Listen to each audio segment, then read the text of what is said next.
Hi,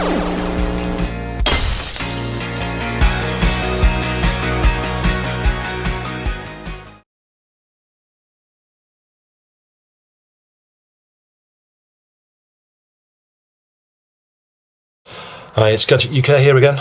Sorry it's been a while since my last video. I've been feeling a bit down stuff, been off work this week on leave, but yeah, I've had some bad experiences with some CD systems and things this last few weeks, and it's really pissed me off, knocked my confidence and stuff. But anyway, bouncing back here, I found some time yesterday and this morning. Took all day yesterday to implement the graphics on this from 108 Stars. Nice guy, Daniel. I think he's a German guy. He's done an incredible job, so I'll just show you a little bit of this now. I'm not going to go into this in too much depth. Not a lot's changed since the previous version. I'll put a link on my channel to that video as well, so you can take a look at that to see how the game sort of plays out and stuff. I've done some small tweaks and things to the difficulty and fixed one or two little, not really bugs, but just fixed a few things really that you wouldn't have noticed, but just tighten things up a bit. So I don't think there's anything really wrong with this now. It's pretty much perfect. So I'll just unpause this. As you can see, got the new alien here. Lambert's a bit terrified attacking the thing at the moment. There we go, attack.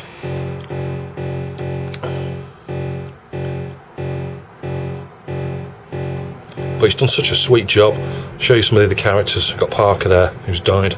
Sorry about this, but it looks pretty washed out on the screen. They always do. It looks better to the eye than it does on camera. Ripley, look at the avatar he's done there. You play in cheat mode, Ripley turns into Alex, A-L-Y-X, which is what Alison referred to herself as on the forums as a sort of short nickname when she signed off posts and things. And I guess it's probably a good opportunity at this point actually just to restart this, and I'll show you the credits, because this was done. Let me just turn this down a tiny bit.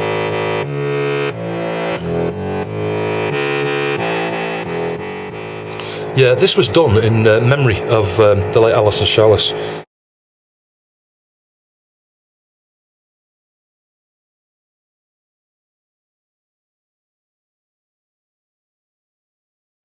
She was a very clever woman. She worked on The Pest with Chris Swinson.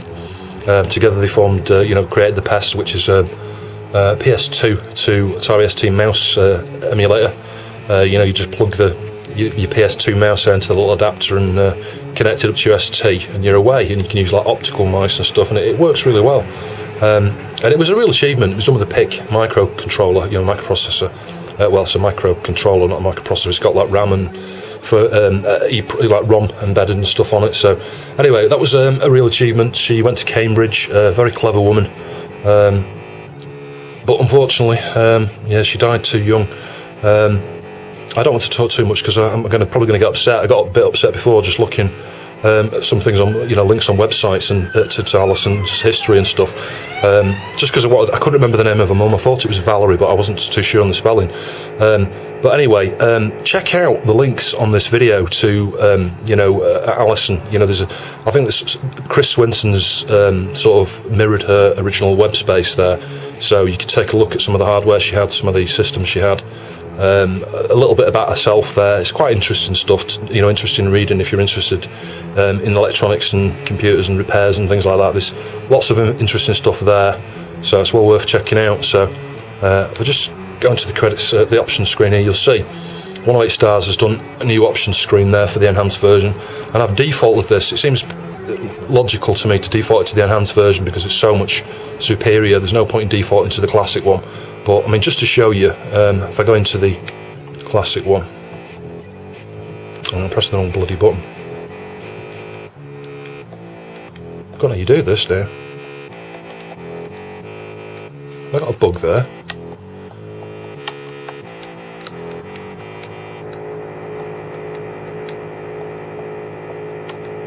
Ah, right, okay. Sorry, Sorry, I had to cut that. It was my mistake.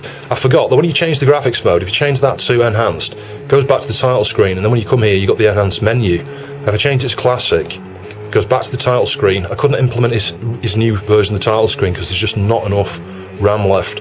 But you see there, it's back in the original background there. You can see the aliens changed. And if I start that, skip past the introduction, you'll have seen this before in the other video. You'll see you've got the original sort of graphics and colour scheme from the Commodore 64 version. And just to be clear, I didn't actually take any of the code from the Commodore 64 version. This has all been completely written from scratch. Absolutely, there's nothing that is the same, other than if it looks the same, it's just because I've managed to somehow miraculously get it to behave the same. The only the thing that is obviously from the Commodore 64 version there are the graphics, and again they've all been reduced in size. They're not exactly the same, so there was a lot of work there to do that. But you know, it's still there. It's, you know, it's useful. I like that. I still like the older version. But if I just reset this, I forget which buttons it is. It's those two, isn't it, to reset? If we go back into the enhanced, change it to enhanced. I'll show you on the credits as well. So I've shown you this before, but yeah, credits 108 stars. Fantastic guy. Deluxe has done the music. I've done all the sound effects for this. And as I say, you know, in memory to Alison Challis, 3rd of April 1974 to 28th of April 2011. And if you press the button there, you get to this sort of memorial screen here. So, you know, it says missed by Valerie, Colin, Nathan, Chris, 2 in brackets because there's 2 of us, her family, friends. I didn't really know what else to put on here. You know, she had a lot of interests, but in summary, you know, I know she was, you know, Pest, obviously, Atari. She was a fan of Atari systems and the BBC. She had a lot of love for the BBC as well. She made herself, you'll see this on the webpage, but she made herself like a little wooden sort of, keyboard sort of monitor shelf, you know, to be able to put the BBC on top of it and stuff. So very interesting stuff. I know she did a lot of mods to the BBC as well, you know, a few fixes and things to it, and she did some sort of mod to do with the memory. I can't really find out more information about that, really. I've only got sort of some of the pictures she's got on Flickr or whatever it's called, really, that just tell a bit of the story there. But yeah, Techie Alison rocked and inspired. She certainly did. The reason this channel exists, by the way, is because of Alison. This is what got me back into repairs and the retro gaming scene in general, and the ST is right up there with, you know, top of my favourite systems, really. I've been spending quite a lot of time on the Neo Geo over the last year and stuff, and yeah, I do love that. And I think Alison would love the Neo Geo had she got into that sort of side of things, because it's very similar in terms of, well, I say similar, it's got the same processor as the ST, and anything with the 68,000 processor generally rocks. You know, I think she would have been quite interested in that sort of stuff. But yeah, I will get back to doing some more ST videos when time and money permits. So we'll just skip back to that. There's not much more else to show you here, and there's loads of new things with the graphics. You know, you've got all the different characters there. It's up, isn't it? There we go. Ripley, Parker, Lambert, Kane, Dallas, Brett. He's done such a good job of those graphics, and obviously 3 different floors of the ship. And then when you get into the shuttle, he's done new graphics for the shuttle and stuff as well. I had to do an awful lot of work. I really did. That's why it took me all day yesterday to add these enhanced graphics in, just because I ran out of memory. And what I ended up having to do is all of the images for the avatars, they were all loaded into the main address space there, when, you know, the main part where all the main code and everything resides when it was running. And there's 7 of them, so obviously I started thinking, well, how can I get some more memory? Well, what I ended up doing is segmenting, adding an additional segment into the cart, and separating all the avatars into separate segments. I think, is that what I did? Yes, I did, yeah. So you've got 7 segments, 1 for each of the original images, 7 more segments for each of the new images, which means at any one given point in time, you're only using the amount of space as the largest of those images, whatever that is. And you'd think they would all be the same, because they're the same in terms of width and height, and, you know, bits per pixel and all that. But because it works, it uses like a form of RLE compression. So depending on how detailed the images are, you know, it depends how much space they take. And these new images, as you can see, they're a lot more detailed. They really are. And that was the other problem I had, is that, you know, like the floor map here, you know, this particular level 2 we're looking at now, this is so much more detailed than the C64 image that I've used, that this takes up something like 70% more space. So the space, everything was like, say, right down to I'd run out of bytes. There's not a single byte free. So, you know, freeing up these avatars into their own segments meant that there's a sufficient space there for the additional background images, you know, the size of these floor plans, the 3 different levels.